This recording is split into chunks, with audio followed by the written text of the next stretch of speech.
ওই যে পিছের দেখো লাগছে না আমার কয়েল পাখির খাবারের কাজ চলতেছে, তো এটা নিয়ে আজকে আপনাকে দেখাই। তো আপনারা দেখেন ভিডিওটা শেষ পর্যন্ত ঠিক আসেন দেখাই। আমার একটু কাজ করতেছি, প্লাস্টার করে দিতেছি যাতে তাহাই একটু বাঁচে আমার, এর নিকে আমি নিজে নিজে কাম করতেছি।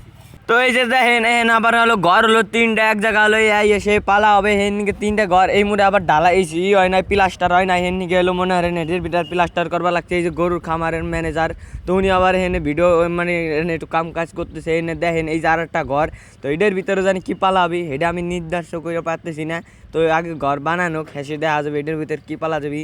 তো এই জল একটা শেষ, এই জল আটা, এটাই মনে হয় প্লাস্টার হবা লাগছে। এই যে দেখেন কত সুন্দর করে প্লাস্টার দিতেছে, ফিনিশিং কি দিছে দেখেন। এইটা আবার আমি দেখবার আসলাম হেন নিকে জল মিস্ত্রি সাপ। তো এই যে দেখেন ওই মাথার তো এই মাথা কিন্তু এটা একটু বড়ো, যাতে এটা একটু বেশি ফার্মে মুরগি টুরগি বা মেলা কিছু যাতে পালা যায়, ছাগল ঠাগল এর নিকাল বড় করে এবার একটু করলাম। এই হলো খামারের সামনের একটা দৃশ্য দেখছেন, কি সাম্পানা সাম্পানা একখান দৃশ্য হয়ে নিল, যাতে গরু বাছুর বান্ধা যায়, গরু বাছুর পালি যাতে বইতে কোনো মায়ের কারক বইতে যাতে না নেওয়া লাগে, হেনে বাইন্দে তো এনে মনে হয় ঘাস গুটা লাগাবো আছে, এনে মনে হয় গরু ছাইড়ে দেবো। তো ফেসবুকে এনে হলো টাটুয়ে দিবা চানা, হেন নিকে ভাববা লাগছে যে ফেসবুকটা একটু বন্ধ হয়ে ইউটিউব বেশি করে ভিডিও দেবো, কারণ ইউটিউব মনে হয় আর্নিং উর্নিং বেশি হয়, আর বেলে বাটন পাবো এসে আমরা মনে হয় ইউটিউব চ্যালেঞ্জ, কারণ আপনারা সবাই যে সাবস্ক্রাইব বেলে বাটন চাইয়ে দিয়েন।